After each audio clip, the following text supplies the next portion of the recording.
وَعَزَّرُوهُ وَنَصَرُوهُ وَاتَّبَعُوا النُّورَ الَّذِي أُنزِلَ مَعَهُ أُولَٰئِكَ هُمُ الْمُفْلِحُونَ۔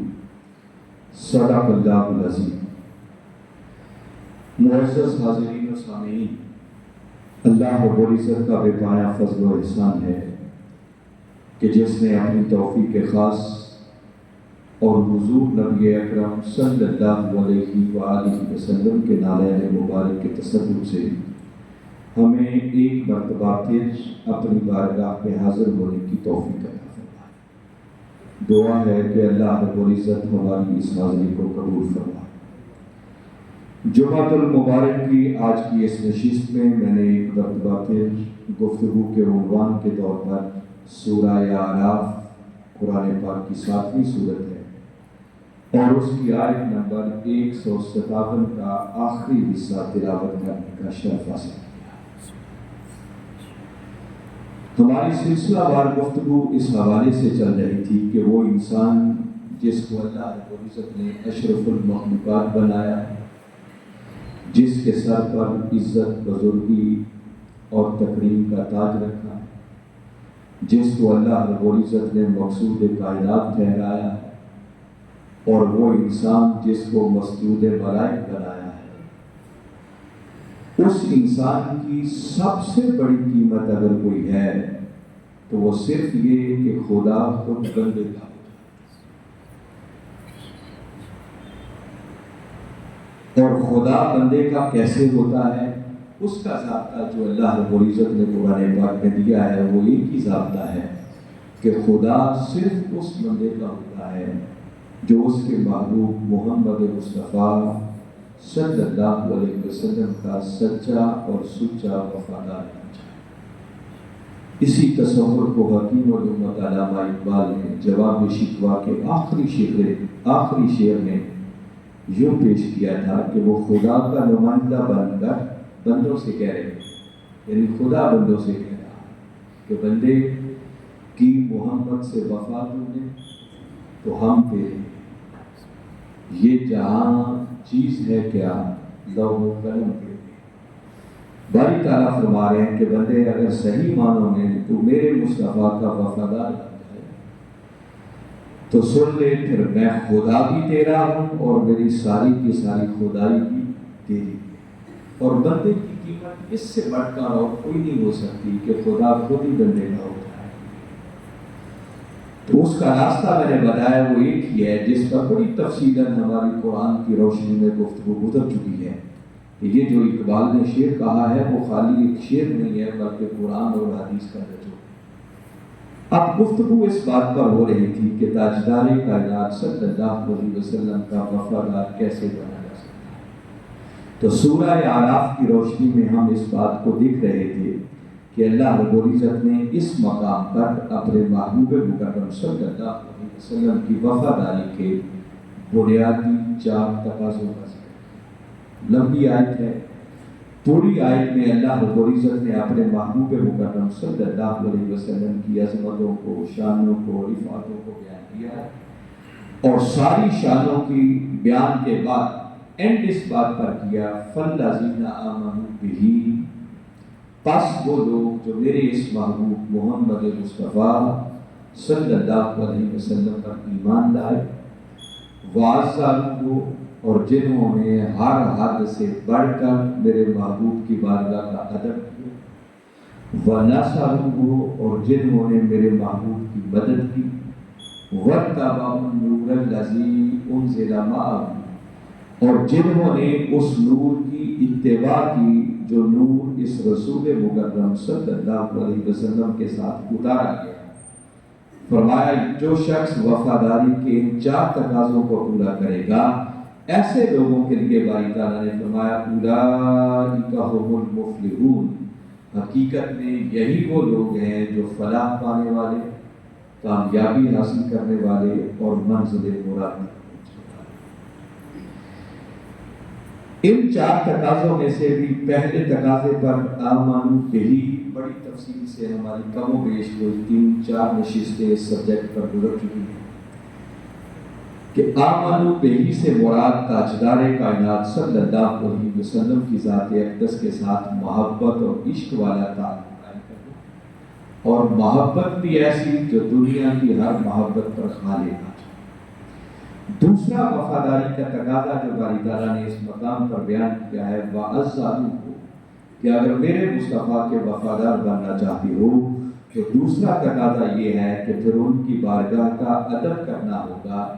اور ادب بھی ایسا جو ہر حد سے بڑھ کر۔ اس پر بھی پچھلی ایک نشست جو جمعۃ المبارک کی گزری ہے اس میں ہم نے اس بات کو سمجھنے کی کوشش کی تھی کہ یہ حد سے بڑھ کر ادب کیا ہوتا ہے، اور فیصلہ میں نے آپ پہ چھوڑا تھا، ایک حدیث مبارکہ آپ کو سنائی تھی جس کی روشنی میں آپ نے فیصلہ کیا تھا کہ یہ جو سیدنا صدیق اکبر رضی اللہ تعالیٰ عنہ نے ادب کر کے دکھایا کہ کملی والے آقا صلی اللہ علیہ وسلم کی خاطر انہوں نے امامت کا مصلی ہی چھوڑا، تو یہ ادب حد کے اندر نہیں ہے بلکہ حد سے بڑھ کر ہے۔ اس ادب کا تقاضا قرآن کر رہا ہے، اور یہی وجہ ہے کہ اللہ رب العزت نے اس ادب کو ایمان قرار دیا۔ میں نے جو ایک آیت کریمہ ڈسکس کی تھی بڑی تفصیل کے ساتھ باری تعالیٰ نے یہی بات اس میں سمجھائی تھی، اس ادب کو محض ایک عمل نہ سمجھنا کہ یہ ادب میرے محبوب کی بارگاہ کا ایک عمل ہے، بلکہ میرے محبوب مکرم صلی اللہ علیہ وسلم کی بارگاہ کا ادب یہ محض عمل نہیں بلکہ یہ ایمان ہے۔ اسی بات کو سورہ بقرہ قرآن پاک کی دوسری سورت ہے اور اس کی آیت نمبر 104، اللہ رب العزت نے ایک اور انداز میں اسی بات کو بیان کیا، اپنے محبوب مکرم صلی اللہ علیہ وسلم کی بارگاہ کے آداب بھی سکھائے ہیں، اور ساتھ اس بات کی طرف اشارہ کیا اگر میرے محبوب مکرم صلی اللہ علیہ وسلم کی بارگاہ کا ادب نہ رہے تو بندے کا ایمان ہی نہیں رہتا۔ اور یہاں ایک اور انداز ہے باری تعالیٰ کا بیان کرنے، فرمایا یا ایھا الذین آمنوا، اے ایمان والو، لا تقولوا راعنا، کبھی راعنا نہیں کہنا، وقولوا انظرنا، بلکہ جب کبھی ضرورت پڑے تو کہنا ہے انظرنا، یا رسول اللہ صلی اللہ علیہ وسلم ہمارے حال پر نظر کرم فرمائیں، واسمعوا، اور فرمایا غور سے سنا کرو، وللکافرین عذاب علیم، اور کافروں کے لیے دردناک عذاب۔ اب اس آیت کریمہ میں پہلے تو باری تعالیٰ نے اپنے محبوب مکرم صلی اللہ علیہ وسلم کا ادب سکھایا، اور ادب سکھانے کے لیے باری تعالیٰ نے مخاطب ایمان والوں کو، اور بات یوں شروع کی یا ایھا الذین آمنوا، اے ایمان والوں۔ پہلے تو ایک سوال یہ ذہن میں پیدا ہوتا ہے کہ باری تعالیٰ تو نے اپنے محبوب کی بارگاہ کے آداب سکھانے ہیں تو خطاب فقط ایمان والوں سے کیوں؟ حالانکہ ایمان والے تو وہ ہیں جن سے بے ادبی کا شائبہ بھی نہیں ہو سکتا۔ ضرورت تو اس صبر کی ہے کہ کافروں سے ان کو مخاطب کیا جائے۔ چلو اگر محض کافروں کو خطاب نہیں کرنا تھا تو یوں کہہ دیا جاتا یا ایھا الناس، اے انسان، جس میں کافر بھی آ جاتے، مومن بھی آ جاتے، سارے آ جاتے۔ مگر آپ قرآن پاک کا مطالعہ کریں، باری تعالیٰ نے جہاں جہاں بھی اپنے محبوب مکرم صلی اللہ علیہ وسلم کی بارگاہ کے آداب سکھائے ہیں نا، وہاں خطاب ہی ایمان والوں سے، ایمان والوں سے خطاب کیوں کیا؟ اس کی ایک حکمت تو یہ ہے کہ باری تعالیٰ ایمان والوں سے خطاب کر کے پہلا سبق یہ دینا چاہتے ہیں کہ بارگاہ مصطفیٰ کا ادب یہ حقیقت میں مضمون ہی ایمان والوں کا، اس لیے ان کو مخاطب کر کے سمجھایا۔ رہ گئی کافروں کی بات، اور مومنوں سے خطاب کرنا اور کافروں کو خطاب نہ کرنا، تو باری تعالیٰ سمجھا رہے ہیں کہ وہ جو بدبخت کافر ہیں، میرے محبوب کے منکر ہیں، وہ بے ادبی کریں گے تو ان سے تو میں نہیں ڈرتا۔ ایمان والو، تمہیں اس لیے مخاطب کر رہا ہوں کہ یہ جو تم کلمہ پڑھ کے دائرہ ایمان میں آ گئے اور اب تمہاری قیمتی ترین مزہ تمہارا ایمان بن چکا ہے،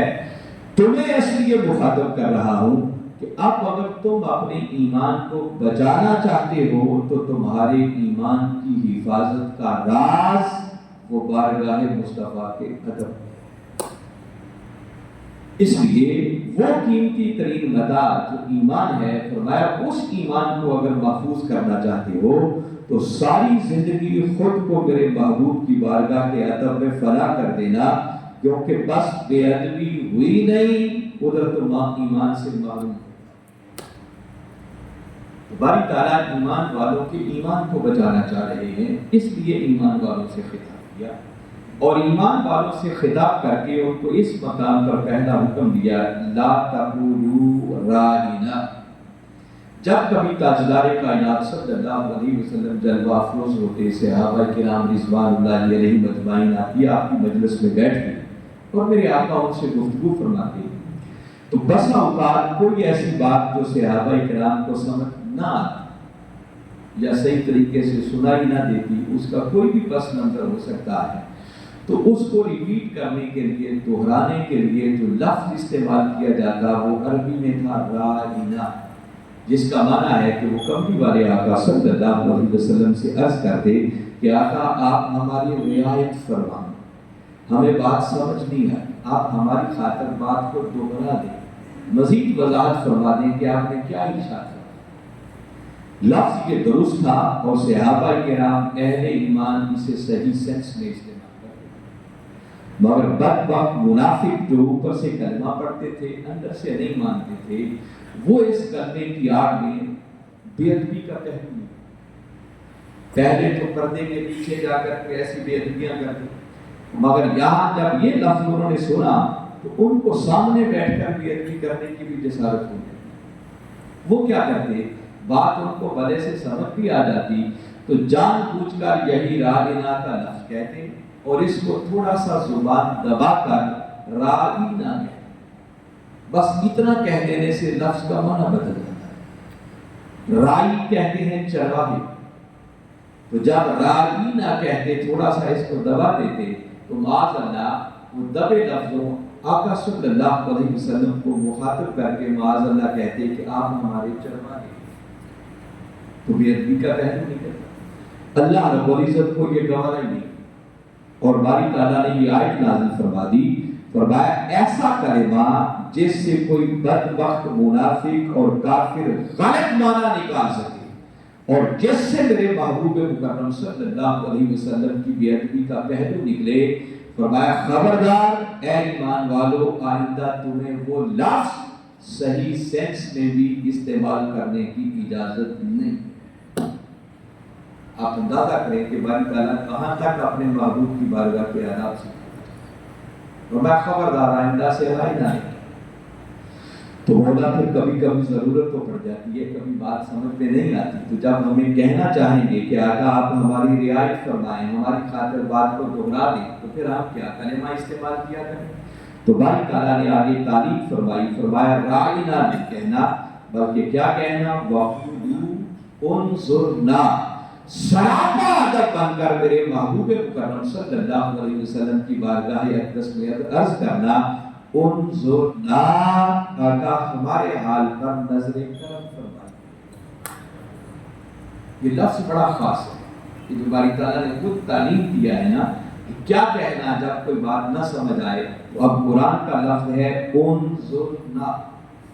میرے محبوب سے مخاطب ہو کر عرض کرنا، آقا آپ ہمارے حال پر نظر کرم فرمائیں۔ آپ کو معلوم ہے کہ ایک ایسا لفظ ہے کہ کئی بار ہم ایک دعائیہ شعر پڑھتے ہیں، تو جب اس میں یہ لفظ آتا ہے تو بعض لوگوں کی طبیعت ایسے خاموشی میں خراب ہو جاتی ہے۔ آپ کبھی کبھی یہ پڑھتے ہوں گے، یا رسول اللہ انظر حالنا، یہ وہی انظر ہے۔ لوگ کہتے ہیں معاذ اللہ شرک ہو گیا، رسول سے یہ بات کہہ رہے ہیں۔ اب غور کریں، اتفاق ہے کہ اللہ رب العزت نے عین وہی لفظ قرآن میں استعمال کر کے مومنوں کو حکم دیا ہے کہ میرے محبوب کی بارگاہ میں عرض کرنا ہو تو راعنا نہیں کہنا بلکہ انظرنا کہنا۔ یا رسول اللہ صلی اللہ علیہ وسلم ہمارے حال پر نظر کرم فرمائیے، ہماری طرف تھوڑی توجہ کیجیے۔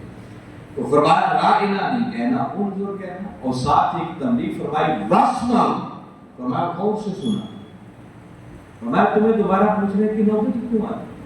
تم جب میرے محبوب کی بارگاہ اقدس میں بیٹھے ہو، کیونکہ کیسے ہو سکتا ہے کہ میرا محبوب بات کرے اور تمہارے اوپر سے گزر رہا ہے، تمہیں سمجھ نہ آئے، تمہیں سنائی نہ دے؟ فرمایا پہلے دھیان سے کیوں نہیں بیٹھے؟ تمہیں پوچھنے کی نوبت ہی کیوں آتی ہے؟ تو فرمایا اللہ غور سے سننا، ہاں اگر کبھی ضرورت پڑ جائے تو رائنا نہیں کہنا بلکہ انظر نہ کہنا، یہاں تک تو آتا ہو گیا۔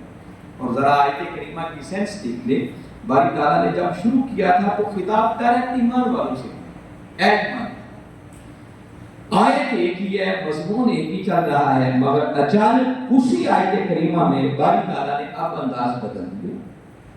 جو ایمان والوں سے خطاب تھا وہ خطاب ختم کر دیا، اور اچانک آیت کریمہ کا اینڈ اس بات پر دیا وَلِلْكَافِرِينَ عَذَابٌ شَدِيدٌ، اور کافروں کے لیے بڑا دردناک عذاب ہے۔ اب کافروں کا ذکر کہاں سے آ گیا؟ یہاں شروع بات ہوئی تھی ایمان والوں سے، ان کو آداب سکھائے جا رہے تھے، اور آداب سکھاتے کھاتے اب ایمان والوں سے خطاب ختم ہو گیا، اور ایک جملہ باری تعالیٰ نے فرمایا وَلِلْكَافِرِينَ عَذَابٌ شَدِيدٌ، اور کافروں کے لیے بڑا دردناک شدید عذاب ہے، سخت عذاب ہے۔ یہ جملہ استعمال کر کے کہ یہاں کافرین کا لفظ کیوں استعمال کیا، باری تعالیٰ سمجھانا چاہ رہے ہیں کہ جس صاحب ایمان شخص نے کوئی ایسا کلمہ صحیح سینس میں بھی استعمال کیا جس کو کوئی دوسرا بدبخت غلط سینس میں استعمال کر سکتا تھا، جس نے اتنی بے ادبی بھی کی، بس بے ادبی کرنے کی دیر ہے، سمجھو وہ دائرہ ایمان سے خارج۔ اب یہاں کفر کے لیے کوئی اور معیار نیا نہیں بنایا جائے گا، جو مضمون آ رہا ہے وہی مضمون اس کفر کے لیے معیار ہے۔ فرمایا جب تک ادب تھا تم صاحب ایمان تھے، بس بے ادبی ہوئی نہیں تم دائرہ ایمان سے خارج کیوں؟ اس لیے کہ ایمان نام ہی بارگاہ مصطفیٰ کے ادب کا ہے، جب ادب نہ رہا تو ایمان نہ رہا۔ وَلِلْكَافِرِينَ عَذَابٌ شَدِيدٌ، اور کافروں کے لیے عذاب العلیم، وَلِلْكَافِرِينَ عذاب العلیم، اور کافروں کے لیے دردناک عذاب۔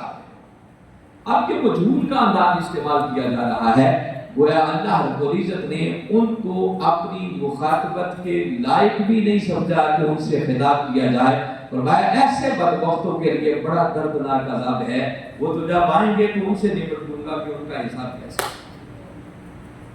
یہاں سے جو دو باتیں سمجھانی تھی، ایک تو آداب کا ذکر کیا جا رہا ہے، اور دوسرا باری تعالیٰ نے وَلِلْكَافِرِينَ کے کلمات استعمال کر کے بتا دیا کہ ادھر بارگاہ مصطفیٰ کی بے ادبی ہوئی، بندہ اسی وقت دائرہ ایمان سے خارج۔ اسی ادب کی اہمیت کو اگر سمجھنا ہو تو آج ایک مقام اور آپ کے گوش گزار کرتا ہوں۔ آپ اندازہ کریں کہ یہ بارگاہ رسالت محمد صلی اللہ علیہ وسلم کے آداب، یہ اتنا اہم مضمون ہے کہ باری تعالیٰ نے کئی مقامات پر مسلسل کئی آیات صرف اپنے محبوب کی بارگاہ کے آداب سکھانے کے لیے نازل کی۔ اب یہ سورہ حجرات میرے سامنے ہے، اور اس سورہ حجرات کی ابتدائی 8 آیتوں کے اندر، کل 18 آیتیں ہیں، مگر ابتدائی 8 آیتوں کا مرکزی مضمون ایک ہی ہے، اور وہ بارگاہ رسالت محمد صلی اللہ علیہ وسلم کے آداب۔ ذرا اندازہ کریں اس مضمون کی اہمیت کا عالم کیا ہے، اور اس بارگاہ کی عظمت کا عالم کیا ہوگا کہ جس بارگاہ کے آداب خود خدا سکھاتا ہے۔ ہمیشہ چھوٹے بڑوں کے پروٹوکول سکھائے جاتے ہیں، کبھی ایسا نہیں ہوا کہ کوئی ڈائریکٹر اپنے آفس سیکرٹری کا پروٹوکول اور آداب آنے والوں کو سکھائے کہ میرے سیکرٹری کے یہ آداب۔ سیکرٹری بتاتا ہے کہ صاحب کے پاس جانا ہے تو آداب کیا ہے، مگر قربان جائیں آقا کی شان محبوبیت پر کہ وہ خدا ہو کر اپنے محبوب کی بارگاہ کے آداب سے، اور ایک نہیں کئی آیاتیں مکمل اس نے نازل فرمائے۔ اب سورہ حجرات کی دیکھتے ہیں وقت کتنا بچتا ہے، ہم کتنا مضمون ڈسکس کر پاتے ہیں۔ باری تعالیٰ نے سورہ حجرات کا آغاز یہاں سے فرمایا، یا ایھا الذین آمنوا، اے ایمان والو، لا تقدموا بین یدی اللہ ورسولہ، ورنہ خبردار کبھی اللہ اور اس کے رسول سے آگے نہیں بڑھو۔ واتقوا اللہ، اور اللہ سے ڈرنا،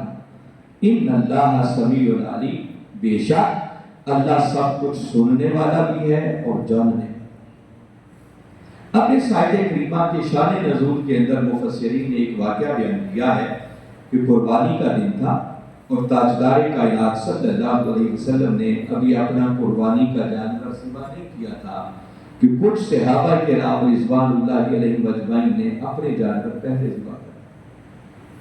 وہ جو جانور انہوں نے ذبح کیے ان میں نقص بھی کوئی نہیں، باقاعدہ اللہ کا نام لے کر تکبیر پڑھ کے انہوں نے جانور ذبح کیا،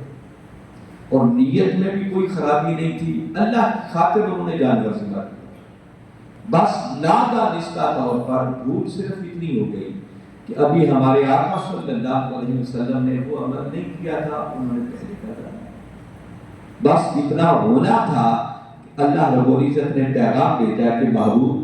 جن تیرے غلاموں نے تیرے قربانی کرنے سے پہلے اپنے جانور ذبح کر دیے ہیں انہیں بتا دو کہ اللہ نے ان کی قربانیوں کو رد کر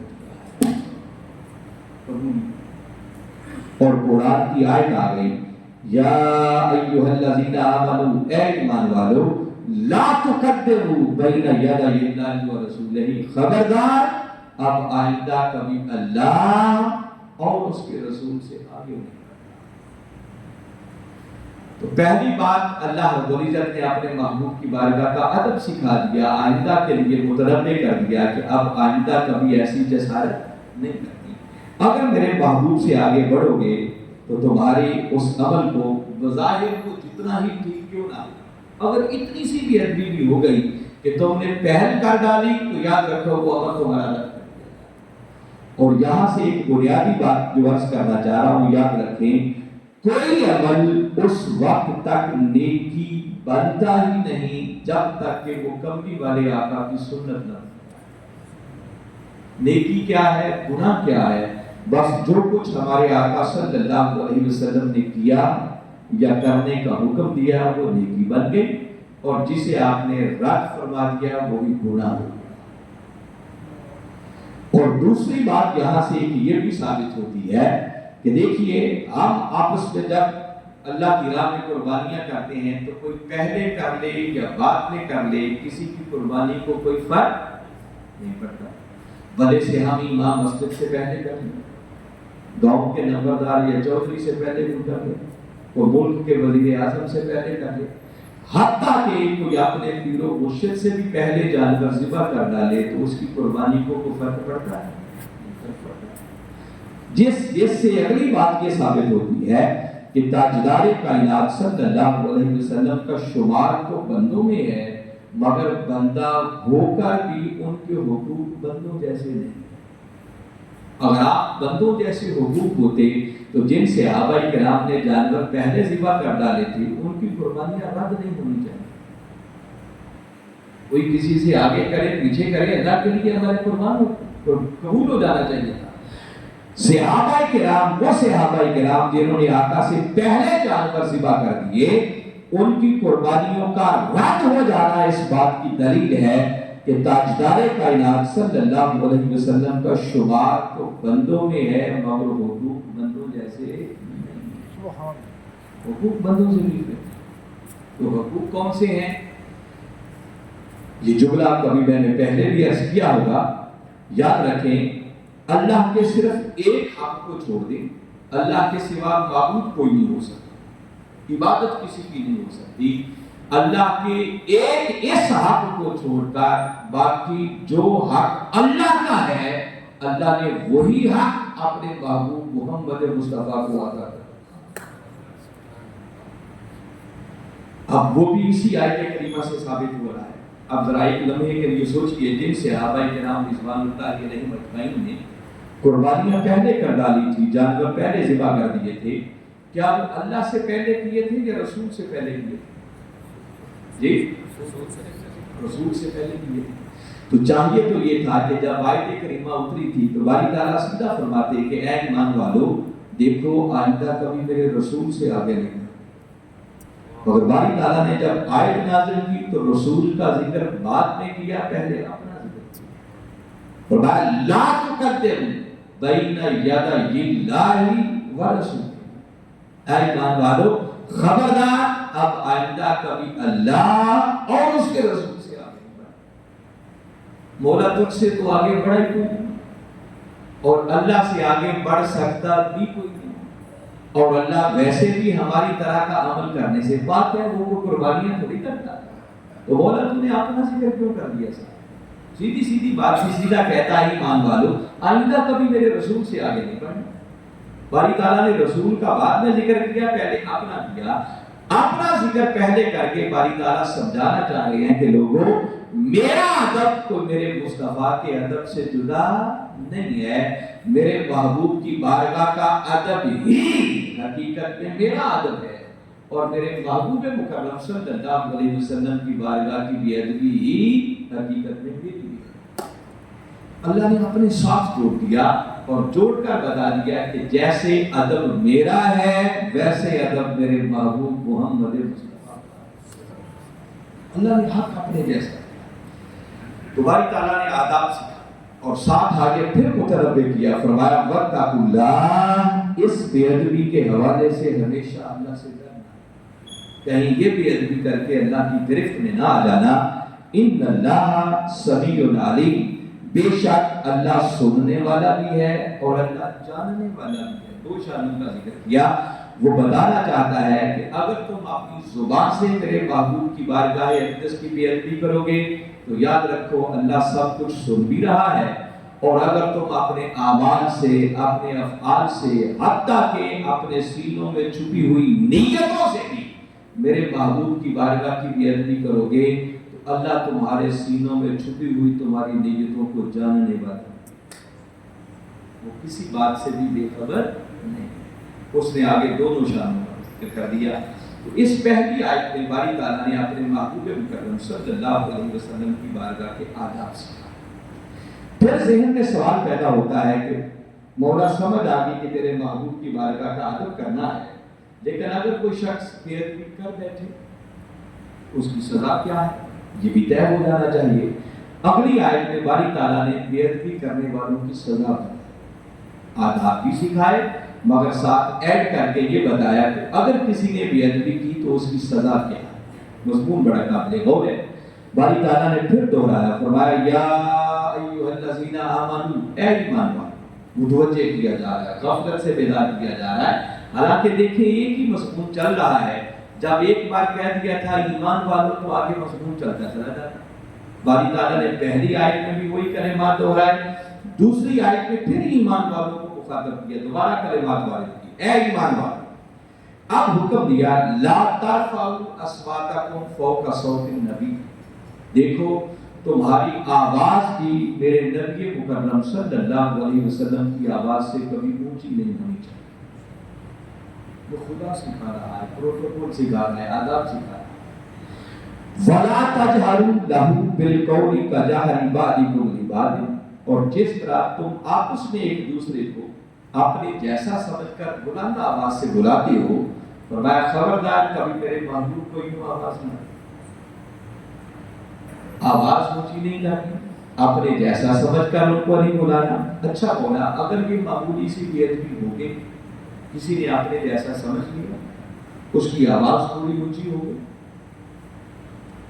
زور سے بلا لیا، تو کیا ہے ایک گناہ ہے نا ہمارے کھاتے میں لکھ دینا کہ بے ادبی ہو گئی۔ فرمایا نہیں، اسے ایک گناہ نہ سمجھنا بلکہ یہ اتنا بڑا جرم ہوگا۔ آگے فرمایا ان تحبط اعمالکم،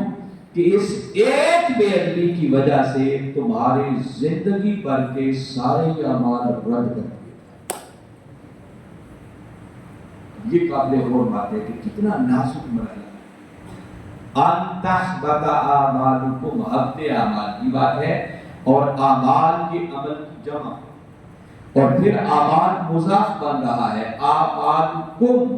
جب جمع مضاف بن جائے تو وہ جمع الجمع کا فائدہ دے، اور جب جمع الجمع ہو تو اس کا مطلب ہوتا ہے سارے اعمال۔ اور ادارہ سمجھا رہے ہیں کہ وہ جو زندگی بھر تم نے نمازیں پڑھی تھی، روزے رکھے تھے، حج کیے تھے، عمرے کیے تھے، وعظیں کی تھی، تبلیغیں کی تھی، میرے محبوب مکرم صلی اللہ علیہ وسلم کی سیرت طیبہ پر عمل کر کر کے جو اعمال کے پہاڑ بنائے تھے، فرمایا اگر زندگی میں ایک مرتبہ بے ادبی ہو گئی، اور بے ادبی بھی کتنی کہ بس آواز اونچی کرتے تھے، خود کو ان سے اعلیٰ سمجھنا شروع کر دیا، ان کو اپنے جیسا سمجھ کر بلانا شروع کر دیا، فرمایا بس اتنی بے ادبی ہونے کی دیر ہے، تمہارے زندگی بھر کے سارے اعمال رد کر کچھ بھی پلڑے میں باقی نہیں بچے۔ اس نازک مقام کو سمجھنے کی ضرورت ہے، کبھی شائبہ بھی پیدا نہیں ہونا چاہیے کہ معاذ اللہ اس بارگاہ کی کبھی کوئی، اور اصولی بات یاد رکھ لیں، سارے اعمال اس بدبخت کے برباد ہوتے ہیں جس کا ایمان ہی چلا جائے، ورنہ کچھ نہ کچھ تو باقی بچ جائے، جس کا مطلب کہ باری تعالیٰ فرما رہے ہیں کہ ادھر بارگاہ مصطفیٰ کی بے ادبی ہوئی، اعمال تو گئے ہی گئے، ساتھ ایمان بھی گئے۔ کوئی پوچھے کہ ایمان کیوں چلا گیا، تو میں پچھلے جمعے سے یہی بات عرض کر رہا ہوں، ایمان اس لیے چلا جاتا ہے کہ ایمان نام ہی بارگاہ مصطفیٰ کے ادب کا ہے، تو اگر ادب نہ رہا تو ایمان کیسے بچ سکتا؟ ادھر بارگاہ مصطفیٰ کی بے ادبی ہوئی، اعمال بھی گئے، ایمان بھی گئے، اور رہی صحیح کسر باری تعالیٰ نے آگے نکالی، آگے فرمایا وَأَنْتُمْ لَا تَشْعُرُونَ، تمہارے اعمال بھی برباد کر دیں گے، ایمان بھی ضائع کر دیا جائے گا، اور پھر وَأَنْتُمْ لَا تَشْعُرُونَ، فرمایا تمہیں اس بات کا شعور بھی نہیں، تمہیں پتہ بھی نہیں چلنے دے، تمہیں خبر بھی نہیں ہونے پائے کہ کیا ہے۔ مولا اس کا کیا فائدہ کہ کسی کو شعور ہی نہیں ہوگا، کسی کو پتہ ہی نہیں چلے گا، خبر ہی نہیں ہوگی۔ تو اس کا مفاد یہ ہے کہ باری تعالیٰ سمجھانا چاہ رہے ہیں کہ اگر کسی کو پتہ چل جائے کہ لٹ گیا، بچا ہی کچھ نہیں، اعمال بھی گئے، ایمان بھی گیا، برباد ہو گیا، تو ممکن ہے وہ رو پڑے، معافی مانگنے آ جائے کہ گڑا پڑے، گر پڑے سجدے میں کہ مولا معاف فرما دے، فرمایا نہیں، میری غیرت کو گوارا ہی نہیں ہے کہ گستاخ میرے مصطفیٰ کا ہو اور پھر اس کو توبہ کی توفیق مل جائے، تو میں اسے پتہ نہیں چلتا، وہ اسی گھمنڈ میں رہتا ہے کہ بڑی نمازیں پڑھ رہا ہوں، بڑے روزے رکھ رہا ہوں، بڑے حج عمرے کر رہا ہوں، بڑی واضح تبلیغیں کر رہا ہوں، پتہ قیامت والے دن چلے گا جب نامہ اعمال سارا ایک ساتھ ہو،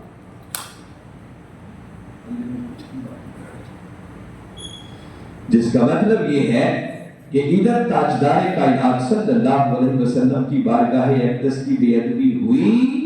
اعمال تو گئے ہی گئے، ساتھ ایمان بھی گیا، اور ایسے بدبخت کے لیے پھر باری تعالیٰ قیامت تک کے لیے توبہ کا دروازہ بھی بند کر دیا، اس کو شعور ہی نہیں ملتا، اس کو پتہ ہی نہیں چلتا کہ میرے ساتھ کیا۔ حالانکہ آپ دیکھیں کوئی اور گناہ بندہ کر بیٹھے تو قیامت تک بندے کے لیے توبہ کا دروازہ کھلا ہے، اور قبری والے آقا صلی اللہ علیہ وسلم کا فرمان ہے کہ جو بندہ سچی توبہ کر لے، میرے آقا نے فرمایا جو سچی توبہ کرتا ہے وہ ایسے ہو جاتا ہے جیسے آج ماں کے پیٹ سے پیدا ہوا، اللہ پچھلے سارے گناہوں کو، مگر تاجدار کائنات صلی اللہ علیہ وسلم کی بارگاہ اقدس وہ نازک بارگاہ ہے، فرمایا اگر تمہاری آواز اونچی ہو گئی، کسی نے اپنے جیسا سمجھ کر بلا لیا، اعمال بھی گئے، ایمان بھی گیا، اور ایسے بدبخت کو پتہ ہی نہیں چلنے دیا جائے گا، کیا مطلب؟ اس کے لیے پھر قیامت تک توبہ کا دروازہ بھی بند کر دیا۔ یہ وجہ تھی کہ جب اس بارگاہ میں بڑے بڑے بھی جاتے تو اپنا دم ساتھ لیتے، سانس بھی اونچی نہیں لیتے۔ صحابہ کرام رضوان اللہ علیہم اجمعین آپ کی بارگاہ اقدس میں بیٹھتے تو ادب کا عالم یہ ہوتا کہ جیسے سر پر پرندے بیٹھے ہیں، معمولی سی حرکت بھی کی تو وہ اڑ جائیں، اپنی نگاہ کو نیچی رکھتے، جب بات کرتے ایک دوسرے سے تو اتنے دھیمے لہجے میں بات کرتے کہ ایک دوسرے کو سمجھ بھی نہ آتی کہ کوئی کیا کہہ رہا۔ یہ آداب کا حال تھا ان کا جب یہ آیتیں تو باری تعالیٰ نے اس آیت کریمہ کے اندر آداب بھی سکھائے، اور آداب کے ساتھ ساتھ پھر اپنے محبوب کی بارگاہ کی بے ادبی کی سزا بتائی تھی۔ آداب بھی بجا لانے ہیں، اور اگر کوئی شخص بے ادبی کرے گا، اور بے ادبی بھی کتنی، بس آواز اونچی ہو گئی، اپنے جیسا سمجھ کر بتا تو فرمایا اسے معمولی ایک گناہ نہ سمجھنا، بلکہ اتنا بڑا جرم ہوگا کہ اس ایک جرم کی وجہ سے تمہارے زندگی بھر کے سارے اعمال رد کر۔ حضور شیخ الاسلام نے ایک موقع پر بڑی خوبصورت مثال دے کے اس بات کو بھی سمجھایا۔ فرمایا دیکھیے جیسے انسان دو چیزوں کا مجموعہ ہے نا، ایک انسان کا ظاہری جسم ہے اور ایک اس جسم کے اندر اس کی روح اور جان ہے۔ فرمایا اسی طرح یاد رکھیں دین بھی دو چیزوں کے مجموعے کا ہے، اس کا بھی ایک ظاہری جسم ہے اور اس کے اندر بھی ایک روح اور جان ہے۔ کوئی پوچھے کہ اس دین کا ظاہری جسم کیا ہے تو تاجدار کائنات صلی اللہ علیہ وسلم کی سیرت طیبہ پر عمل کرنا، نمازیں پڑھنا، روزے رکھنا، حج کرنا، عمرے کرنا، وعظیں کرنا، تبلیغیں کرنا، نیک اعمال بجا لانا، یہ جو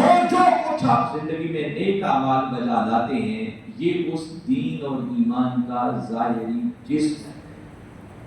اور کوئی جاننا چاہے کہ اس کی روح اور جان کیا ہے تو تاجدار کائنات صلی اللہ علیہ وسلم کی محبت، عشق اور ادب یہ اس دین اور ایمان کی روح اور جان۔ دیکھیں انسان دو چیزوں کا مجموعہ ہے، ظاہری جسم بھی ہے، اس کے اندر روح اور جان بھی موجود ہے۔ بسا اوقات کو بچہ بیمار ہو جائے تو بیماری اس کے ظاہری جسم کو لگتی ہے، اور جیسے بچہ بیمار ہوتا ہے والدین پریشان ہو جاتے ہیں اور ان کی کوشش ہوتی ہے کہ اگر ہر چیز دور پر لگا کر بھی ان کا بچہ کسی طرح بچ سکے تو بچے کو بچایا، مگر اسی بچے کے جسم سے اگر روح نکل جائے، جان نکل جائے تو 6 فٹ کا پورا جسم 4 پائی کا بنا ہوا ہے، جسم میں سے کچھ بھی کم نہیں۔ وہی والدین جو پہلے سب کچھ قربان کر رہے تھے اب اسے گھر رکھنے کے لیے بھی تیار ہے، کہتے ہیں کھانا بھی تب کھائیں گے پہلے اسے قبر میں ڈال کر، جس سے پتہ چلا کہ ظاہری جسم کی بھی قدر و قیمت اس وقت تک تھی جب تک اس کے اندر اس کی روح اور جان موجود تھی۔ جب روح نکل گئی، جان نکل گئی تو ظاہری جسم کی کوئی قدر و قیمت باقی نہ رہی۔ بلا تشبیہ و بلا مثال کے بلا حضور فرماتے ہیں کہ قیامت کا دن ہوگا، کئی لوگ اعمال کے پہاڑ لے کر اللہ کی بارگاہ میں حاضر کلیم کریں گے، مولا پڑے نیک اعمال کیے، ہمیں جنت ملنی چاہیے، مگر جواب ملے گا کہ نادانو یہ اعمال کی مردہ لاشیں لے کر آئے ہو، ان میں میرے محبوب کی محبت، عشق اور ادب کی روح اور جان کا۔ فرشتوں کو حکم دیا جائے گا جس طرح یہ دنیا میں مردہ لاشوں کو اٹھا کر قبروں میں ڈال دیتے تھے، آج یہ اعمال کی مردہ لاشیں لے کر آئے ہیں، ان کو ان کے اعمال سمیت اٹھا کر جہنم کی آگ میں۔ سیرت پر عمل کرنا بھی فائدہ اسی کو دیتا ہے جس کے دل میں پہلے تاجدار کائنات صلی اللہ علیہ وسلم کی محبت، عشق اور ادب موجود ہو، کیونکہ محبت، عشق اور ادب ایمان ہے۔ اگر ایمان ہے تو آپ کے اعمال قبول ہیں، اگر ایمان نہیں ہے تو سب کچھ رد ہے۔